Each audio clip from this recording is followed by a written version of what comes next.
atividade desta tarde consistirá na apresentação de 2 estudos de caso.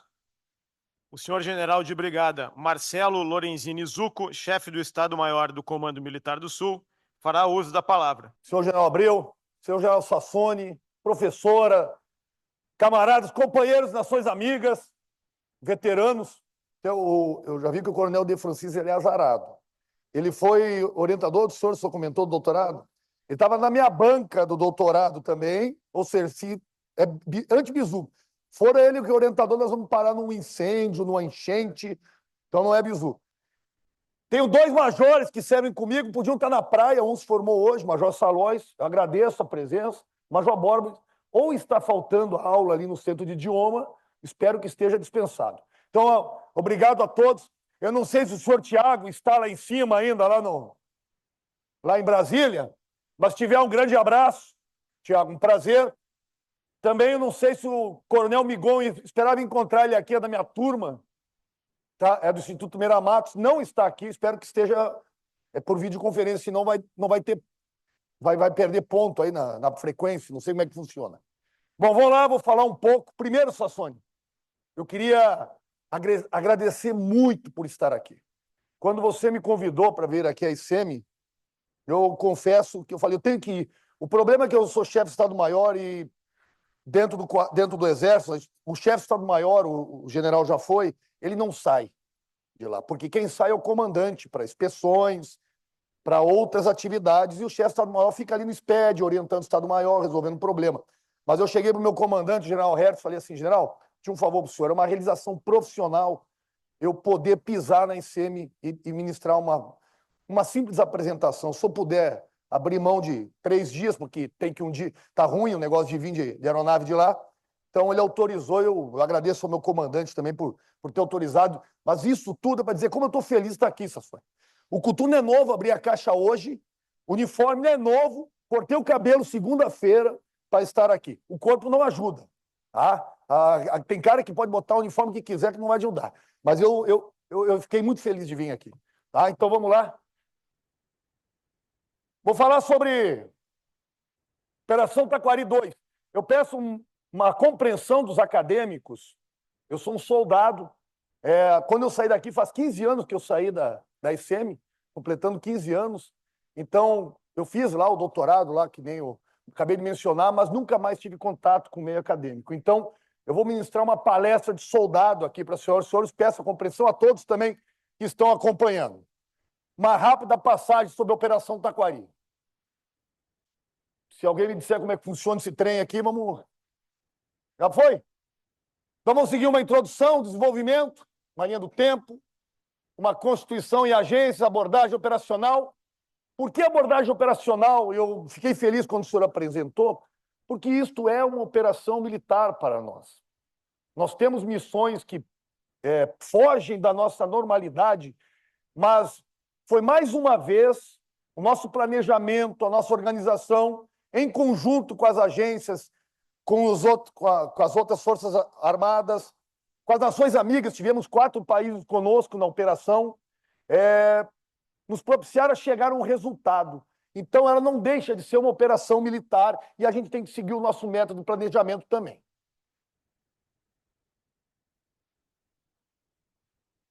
Opa, vamos voltar. Já descobri que se apertar demais... Ó, como é que eu volto aqui, tio? Volta aqui. Cavalaria é triste. Esse aqui é o botão de baixo, volta aqui, vou voltar. Qual é o que volta aí? O de baixo? Tá. Os de cima vai embora? Vamos ver se dá certo aqui. Agora... Voltou. Agora estou aprendendo. Vamos lá. É uma operação conjunta, as 3 Forças Armadas, de interagências. Ou seja, vocês vão ver, as senhoras e senhores vão ver um slide seguinte, tivemos a participação de diversas agências. Em um cenário de guerra, a gente não sabe como é a guerra, a gente nunca imagina, a gente está tendo, vê vídeos lá na Ucrânia, vê lá em Israel, a guerra em cada lugar tem um resultado, e para nós foi um cenário de guerra, porque nós empregamos os meios militares, planejamos como os militares, então para nós foi um cenário de guerra, com meios de combate. Nós não temos meios para fazer salvamento de defesa civil, nós usamos blindados, usamos nossos equipamentos de engenharia, usamos nossas pontes de engenharia, usamos os meios que possuímos, marcado pela integração do povo, o povo estava presente, muitos voluntários, isso é importante, com militares, forças de segurança e diversos agentes públicos. Uma linha do tempo, uma breve linha do tempo. Dia 27, 28 começou a chover muito, de abril. 29, nós estávamos fazendo uma inspeção da Força de Prontidão em Santa Maria. O ministro da Defesa estava lá, a 6ª Brigada estava em forma, chovendo muito. Naquele dia, ela informa, todo mundo na chuva. E já quando terminou a formatura, o ministro da Defesa falou, olha, eu acho que nós vamos ter problema. O comandante do Exército falou que já tínhamos tido a experiência na operação em setembro do ano anterior, e aí eu era o chefe do centro de operações e o comandante determinou que eu voltasse para Santa Maria, para Porto Alegre. Demorava em torno de 4h30, Santa Maria, Porto Alegre. Eu levei 12 horas. Já no meio do caminho, uma ponte havia sido levada. Dia 30, o governo do Rio Grande do Sul pediu apoio às Forças Armadas, tivemos o início das operações, bloqueios de rodovias, foi ativado o Comando Conjunto pelo Ministério da Defesa dia 1º. Dia 3, tivemos já na região de Sinimbu,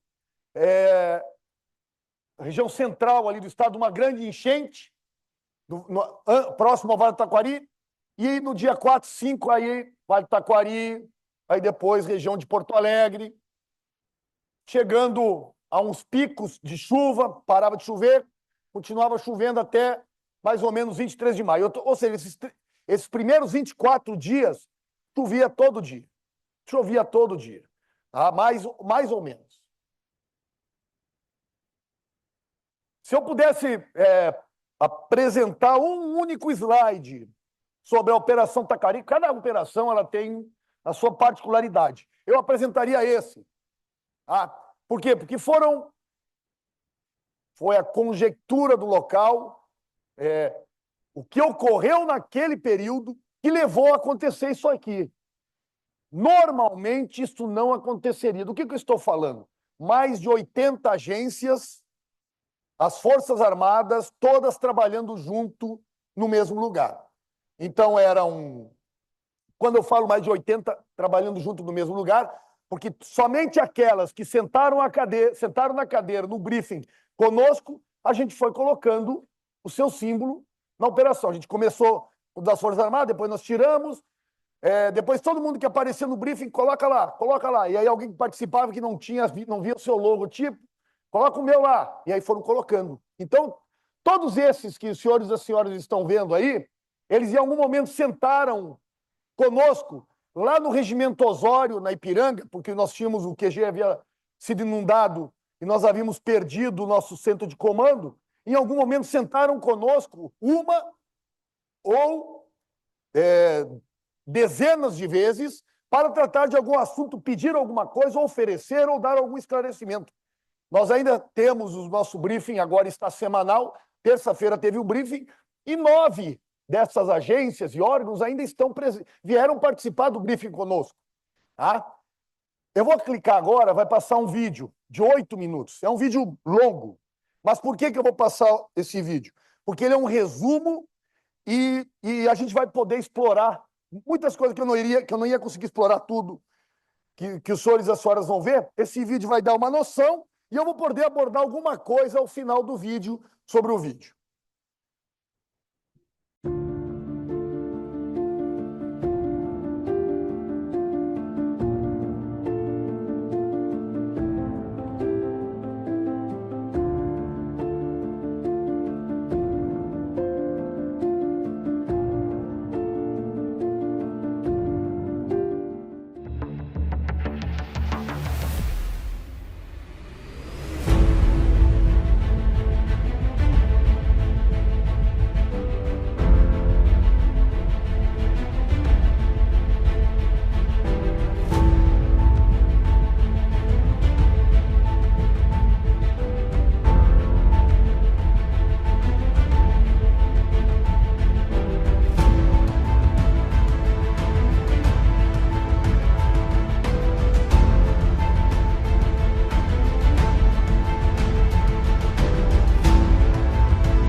blindados anfíbios, construídos para uma eventual guerra, estão nas ruas do Rio Grande do Sul, usados em resgates e nas ações humanitárias do Exército Brasileiro durante as enchentes.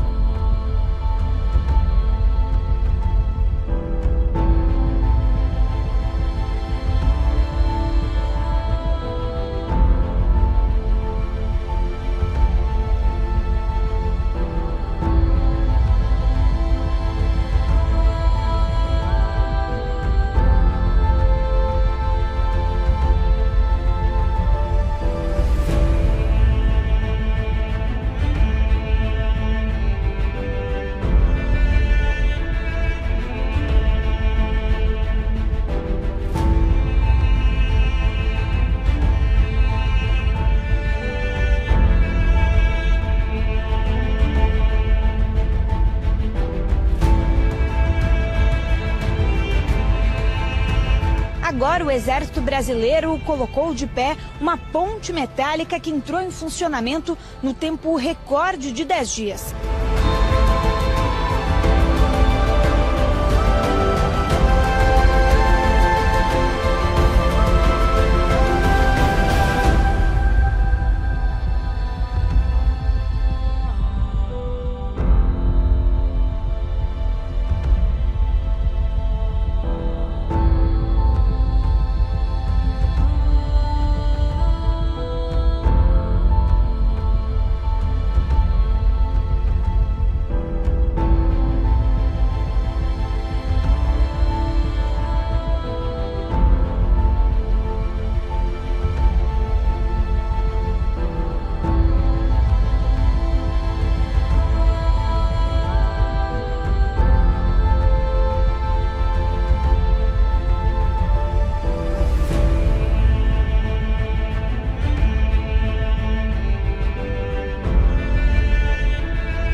Eu sou a Vitória e a minha família foi resgatada aqui em Eldorado do Sul, no bairro São Suci, e eu queria estar agradecendo a equipe, né, que fez o nosso resgate. O meu muito obrigada, e que você continue forte, né, salvando vidas como salvou a nossas.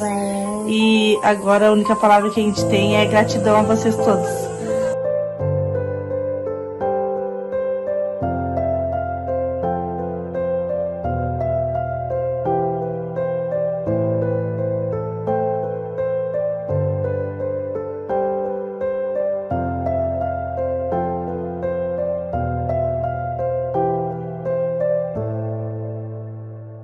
Vou começar pelo final do vídeo.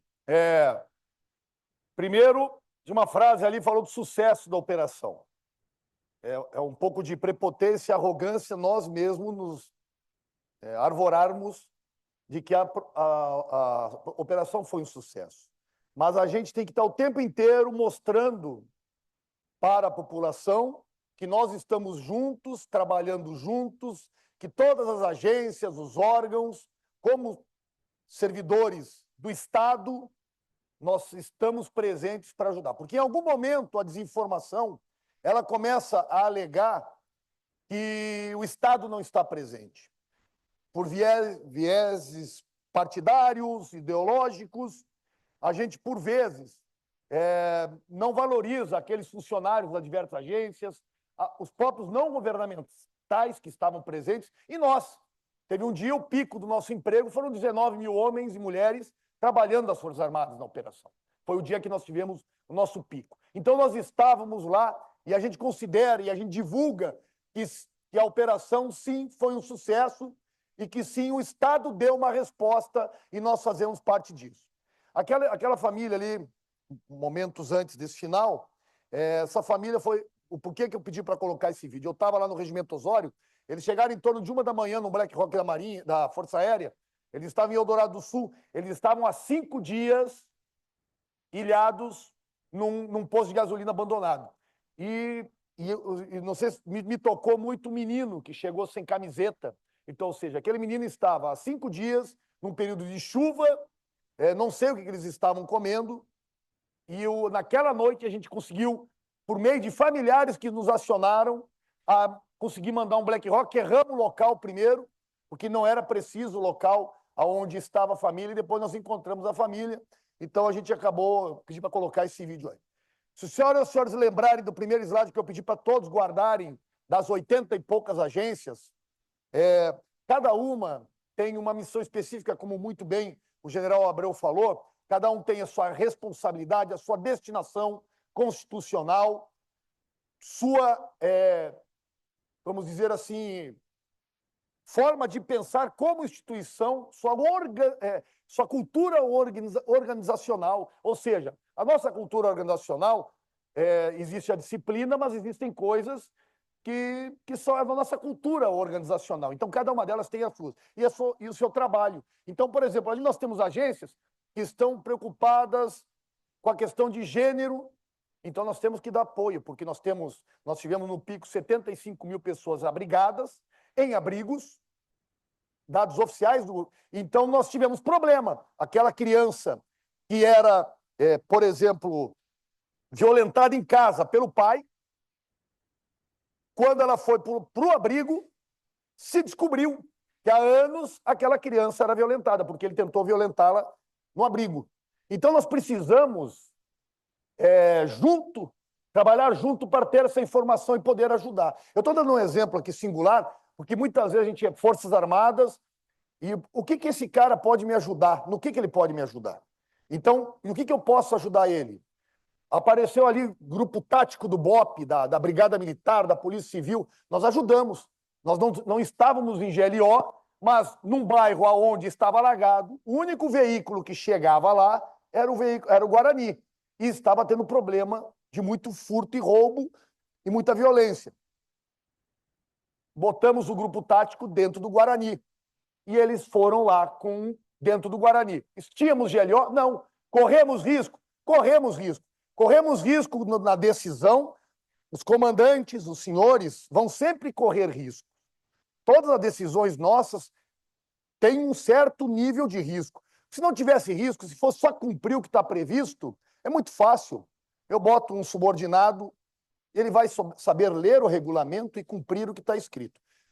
Nesse tipo de problema, nós corremos risco o tempo inteiro. O piloto de helicóptero e o mecânico correm um tipo de risco, o cara da engenharia no bote corre outro, o caminhão corre outro, o cara da comunicação social corre outro tipo de risco.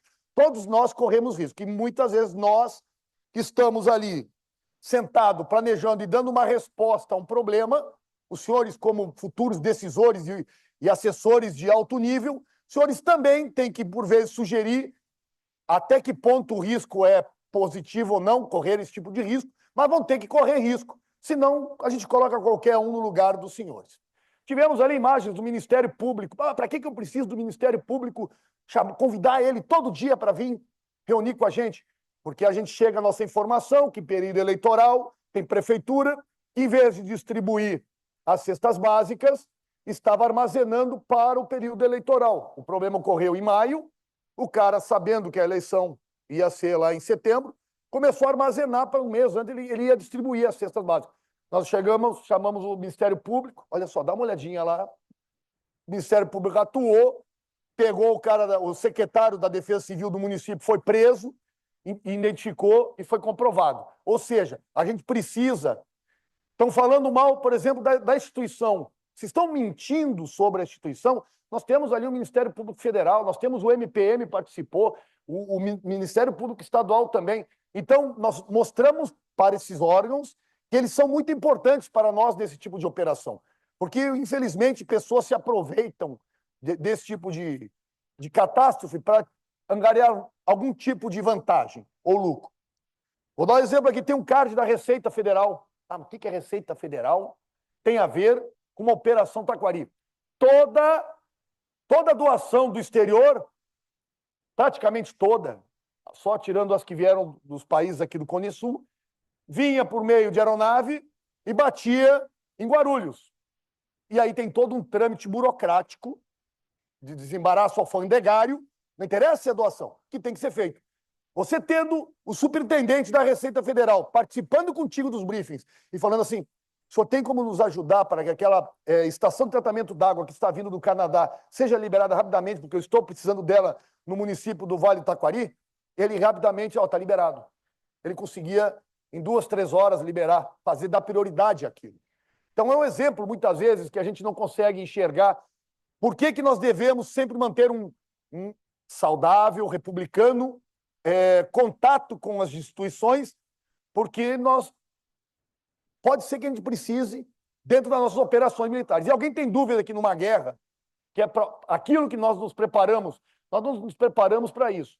É aquela velha história, quem tem maior capacidade consegue fazer coisas mais simples. Então nós nos preparamos para a guerra, que é o pior cenário que pode existir. Alguém tem dúvida que muitos desses atores estarão presentes conosco para poder dar um suporte para a nossa população? Os senhores não têm dúvida disso. Então é importante sempre manter um bom canal com todos. É difícil, porque nós temos uma personalidade, cada um de nós já é difícil, muitas vezes temos problema entre nós, com pessoas com culturas organizacionais totalmente diferentes, por vezes é difícil a gente conseguir. Mas quando a gente tem um objetivo comum, a gente consegue. O Rio Grande do Sul, especificamente, é um estado que está sofrendo muito com essas mudanças climáticas, que é o tema do nosso seminário. Aquele ciclone ocorreu em junho de 2023. Foram 2 dezenas de óbitos. Foi no litoral, município de Caraá e Maquiné, foram muito atingidos. Tivemos a chuva do Taquari 1, que a gente chama, em setembro do ano passado, que atingiu especificamente o Vale do Taquari. Tivemos fortes chuvas em novembro. Tivemos problemas na região metropolitana em janeiro, fortes temporais. A minha residência ficou 6 dias sem energia elétrica. Teve bairros que ficaram 15 dias sem energia elétrica em Porto Alegre. Então, e aí veio, que todos já ouviram falar. Ou seja, a percepção que nós temos que os problemas serão mais constantes. Então, nós temos que começar a saber lidar com isso. E, de alguma maneira, tentar nos preparar para isso. Como eu falei, aí veio o final de abril. Curiosidade, somente num bairro de Canoas, um bairro com 30 mil pessoas, outros falam 60, outros falam 50, mas é uma cidade, quem conhece Canoas. Só ali choveu 400 milímetros em 5 dias. O problema é que Matias Velho é um bairro que existia um dique de proteção para que o Lago Guaíba não entrasse no Matias Velho, mas no momento em que houve um extravasamento do dique e choveu o que choveu no Matias Velho, aquilo ali virou uma piscina, um bairro fechado, todos cercados por diques ou por uma rodovia elevada, então aquilo virou uma grande piscina. E nós tínhamos ali 30, 40, 50 mil pessoas só no Matias Velho. Algumas médias de chuvas, Caxias do Sul, 845 milímetros, quando a média é 131. E esses dados aí, depois, se alguém quiser a palestra. Um outro problema por que ocorreu isso também? A conformação das bacias hidrográficas do Rio Grande do Sul. Então, aquela vermelha e amarela joga toda a água na Lagoa dos Patos, Lago Guaíba. A verde joga lá no Rio Uruguai, que também teve problema de enchente, com menor quantidade. Então, aqueles rios todos acabam vindo parar ali na região de Porto Alegre. Então, chove muito em todo o estado e vem tudo para Porto Alegre. Essa é uma imagem de Porto Alegre atual, a região atual, e aqui é a imagem no momento do problema. Ah, entrou um pouquinho, extravasou. Qual é o grande problema disso aqui? Olha a cor da água. Hoje o Rio Guaíba ele está normal, só que ele está 1 metro acima do que ele era antes da enchente. O que ocorreu? Nós temos ilhas novas. Nós temos ilhas que surgiram no Lago Guaíba. Nós tivemos centenas de encostas que houve deslizamento, centenas. Nós vamos com os helicópteros, o DENIT voou, porque havia uma ferrovia na Serra Gaúcha, e o DENIT voou e fez uma filmagem, e a gente contava 10, 20, 30, 40, 50 encostas, e muitas delas iam para dentro dos leitos dos rios.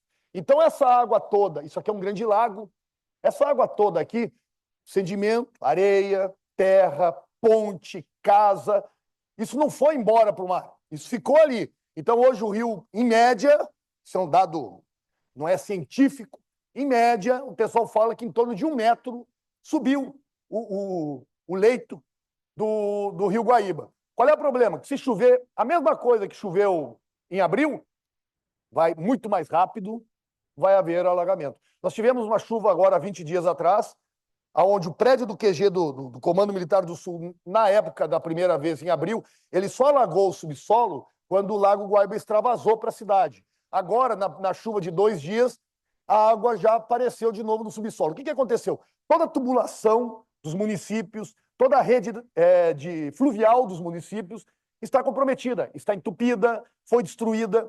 Então, isso leva tempo para recuperar. Enquanto os governos não conseguirem mexer para desassorear o Lago Guaíba e os rios, uma chuva de menor quantidade irá trazer o problema de novo. Ou seja, isso é uma realidade para muitos dos senhores que já sabem que vão lá para o sul. Eu tenho certeza, infelizmente, que alguns irão atuar, pelo menos na sua região, em algum tipo de operação nesse sentido aqui. Alguns dados. Esse aqui eu fui, em Lajeado, 10 andares. Estava menos. Eu falei, pode botar 10 andares. Porque a ponte que liga Arroio do Meio a Lajeado, a ponte estava 30 metros acima do Rio Forqueta. 30 metros. Eu falei, bota uns 10 andares, 30 metros. Para os senhores terem uma noção de que em alguns lugares a altura que a água chegou, o leito da água chegou. A área inundada, para quem acha que foi pouca coisa, a área inundada é em torno do tamanho de um país como a Suíça. Isso é uma realidade. Tá? Aí descobrimos que os nossos botes e os nossos meios de engenharia são muito bons, mas no Lago Guaíba, durante a catástrofe, nós não conseguimos atravessar o Lago Guaíba. A velocidade da correnteza, ninguém atravessou, não fomos só nós não somos para isso. Ninguém conseguiu atravessar o Lago Guaíba durante 2, 3 dias, por causa da vazão do Lago Guaíba recebendo todos aqueles rios. Então, isso já acende um alerta, por exemplo. Se a gente tiver recurso e se a gente quiser se preparar para um problema similar, eu tenho que ter meios fluviais de força e capacidade. Por que nós descobrimos? Guaíba ficou sem oxigênio para o hospital. Como é que eu vou levar oxigênio? Estava rompida a BR. Vou levar de barco. Vamos ver se a Marinha consegue levar, se o Exército leva de bote, se os bombeiros conseguem levar de bote. Ninguém tinha capacidade ali na região para encarar a correnteza que estava acontecendo no Lago Guaíba naquele momento. Então, é uma coisa que já acendeu um alerta para nós dos meios que foram empregados. Aqui dados, nós tivemos 75 mil pessoas abrigadas. O que é isso? Por que a gente sabe que esse número mais ou menos bate com a realidade? Tirando aqueles que foram para casas de familiares e amigos. Quem foi para algum tipo de abrigo. Por quê? Porque o governo criou um site em que aqueles que recebiam pessoas que tinham sido desabrigadas e precisavam de alimento, meios de limpeza ou algum tipo de apoio, se cadastrava e dizia quantas pessoas e botava a idade. Ou seja, naquele site que a gente acompanhava, nós tínhamos 75 mil pessoas no pico. Hoje está em 1.800 pessoas em abrigos. Os outros dados. Horas de voo, 4.200 horas. Quem é piloto aqui sabe, tem uma noção da dimensão desse esforço aéreo aqui das Forças Armadas só. Não estão aqui as horas de voo das agências, dos bombeiros. Nós tivemos 59 helicópteros no dia que tinha mais problema. A base aérea de Canoas teve um dia que o dique estava para romper. Tivemos que evacuar a base aérea, retirar todos os helicópteros de lá, porque se aquele dique rompesse, nós iam pegar os helicópteros. Então nós tiramos todos, fomos para o RCG, com o Regimento de Cavalaria em Porto Alegre, Batalhão Logístico, Centro de Preparação de Oficiais da Reserva, no quartel dos bombeiros.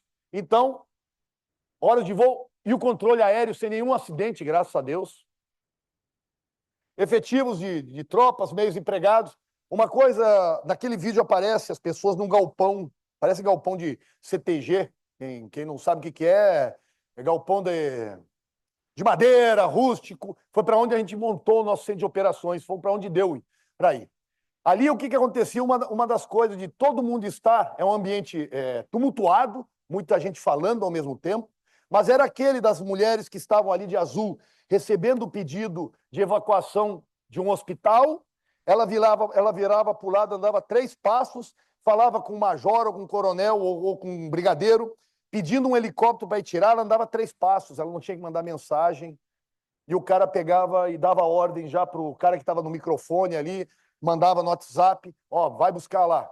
Falando em comunicações, WhatsApp, nós tivemos antenas da Telebrás nos apoiando, tivemos antenas da Starlink. Então, o Batalhão de Comunicações distribuiu para que e não distribuiu só para as Forças Armadas. Quem pedia das agências, o IBAMA precisava de Starlink, nós cedíamos Starlink para o IBAMA. Qualquer outra empresa, agência pedia, a gente ia lá, o Batalhão de Comunicações, fazer esse trabalho para que a comunicação, a gente tivesse comunicação. Pessoas resgatadas, 71 pessoas resgatadas, esse número aí é das Forças Armadas e e os órgãos oficiais. É claro que é muito maior esse número, é claro que muitos dessas pessoas podem ter sido consideradas pelos 2 órgãos. Por exemplo, nós tínhamos caminhões que tinha bombeiro e caminhão militar que tinha bombeiro e pessoal do Exército dentro. Tínhamos bote que tinha. De repente o bombeiro contou esse cara e nós contamos também. Falando em caminhão, vocês devem ter visto como militares, que isso afeta nós, viram uma imagem dos caminhões submersos. Os caminhões, nós perdemos 5 caminhões. Aquilo foi em Canoas. Mas nós perdemos os 5 caminhões porque eram os únicos caminhões, quem conhece caminhão de engenharia de 10 toneladas, eram os únicos caminhões que tinham condição de estar lá quando rompeu o dique em Canoas. É claro que ele estava rodando, quando rompeu o dique, subiu mais de 1 metro, rapidamente ele ficou preso. Mas não tinha mais nenhuma outra viatura de nenhuma outra instituição, de nenhum civil, que muitas vezes a gente fala do voluntário, e aí as redes sociais acabam nos criticando muito, mas quem sabia que nós éramos os únicos que estávamos lá nesse ponto específico. Então a gente lida muito com a desinformação.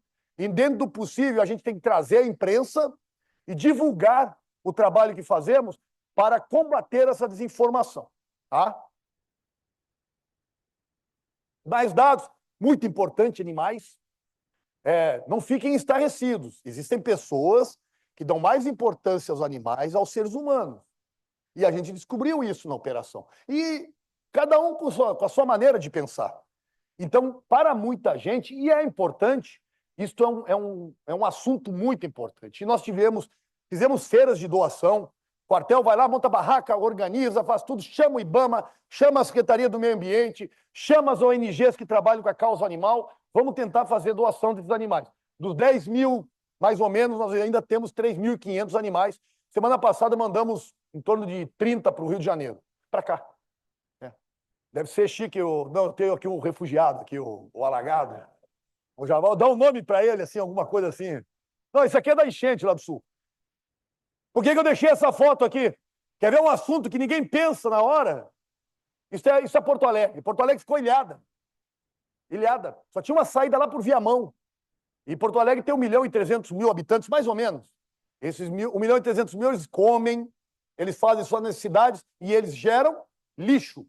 E todo o lixo que diariamente saía por aqui, durante uns 10 dias, não saiu por aqui. Para onde foi? Foi para dentro de um quartel. Lá, quem conhece Porto Alegre na Serraria, e a gente não divulga isso como propaganda.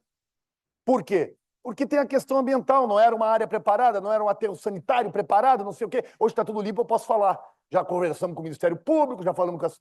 Hoje a gente pode falar. Mas na época nós não tocamos no assunto, mas imaginem, sem água, sem luz, lixo na cidade, pessoas desabrigadas, muita gente em abrigo.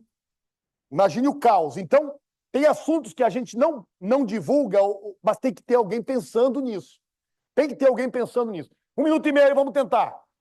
Vou andar mais rápido aqui. Algumas imagens. Deixa eu ver se alguma coisa. Ó, ali é ração animal. Ó. Tem que dar comida para aqueles 10.500. Tem que fazer a pé, vai lá e monta o abrigo dos cachorros. Vai lá limpar o abrigo dos cachorros. Vai, junto com os voluntários, vai lá limpar. Missão nobre. Missão nobre para nós. 13 hospitais de campanha. 13 hospitais de campanha das Forças Armadas. Aqueles 61 mil atendimentos. Tá? Lançamos comida em 2 lugares, água e comida, porque não chegava. Tá? Em 2 locais, uma ilha, uma zona de pescadores em Pelotas. Ponte. Essa ponte, deixa eu botar mais à frente aqui. A imprensa, a repercussão. Eu vou andar para tentar cumprir o horário. Tudo dentro de um planejamento que vocês aprendem. Eu não aprendi isso aqui. Por isso que eu preciso dos majores para me ensinar isso aqui. Vocês são muito melhores do que nós. Vocês estão aprendendo bem melhor do que nós. Nós somos mais velhos, nós temos experiência, eu já vi esse filme. Então vocês nos assessoram e a gente toma decisão também baseada na nossa experiência. Mas é muito importante, vocês são muito importantes. Tá? Como foi a operação? 15 dias, era um dos primeiros 15 dias, forte foco no resgate. Depois, diversos tipos de missões. Isso aqui é coisa depois, eu não sabia que ele está aqui. Salões, fiquei descobrindo depois que ele fez. Eu falei assim, como é que esses caras estão tendo o nosso card? Eu vou ver card em inglês, card...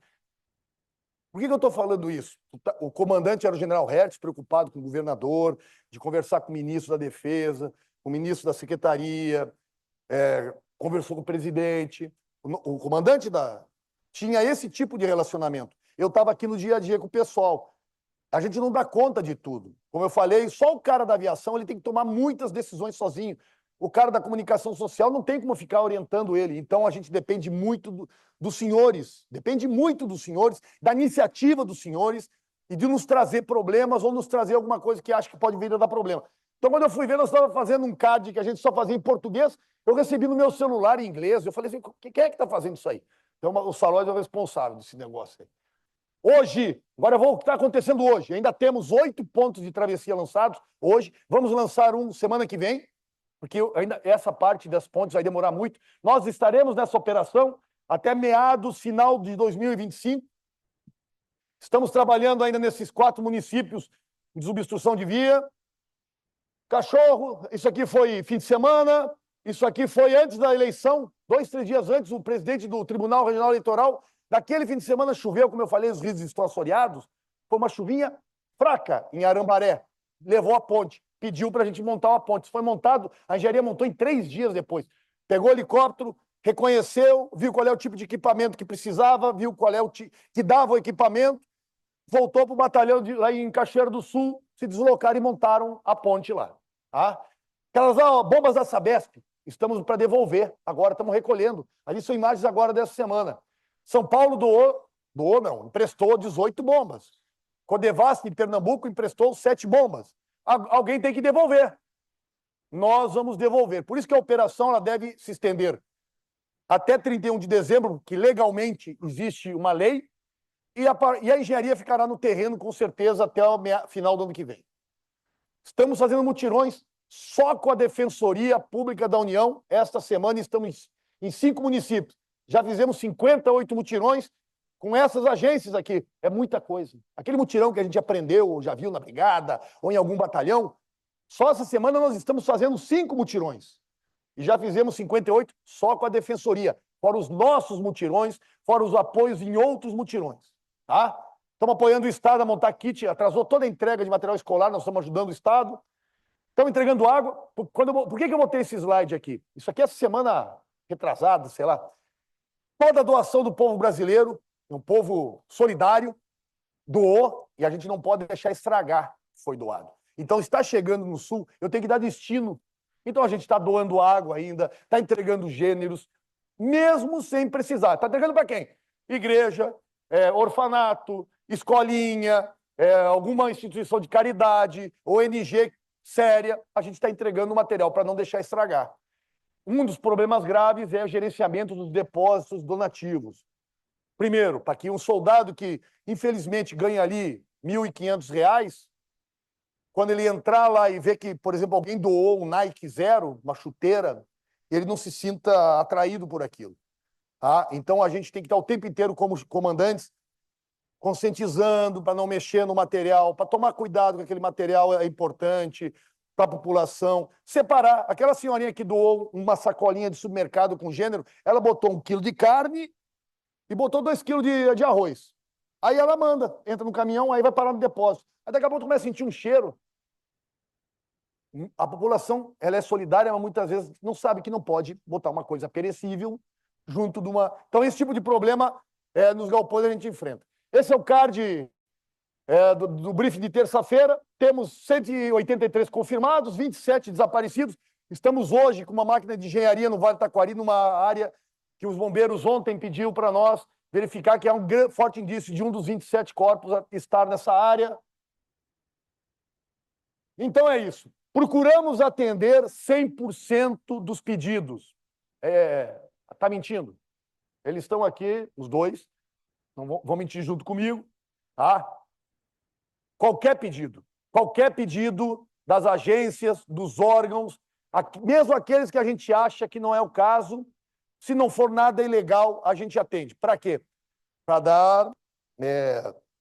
para que eles tenham uma impressão de que a gente resolve os problemas. É claro que a gente corre risco. Como eu falei, quando a gente comanda, a gente corre risco. Quando a gente vai para uma missão, a gente corre risco. Então, todo pedido que chega...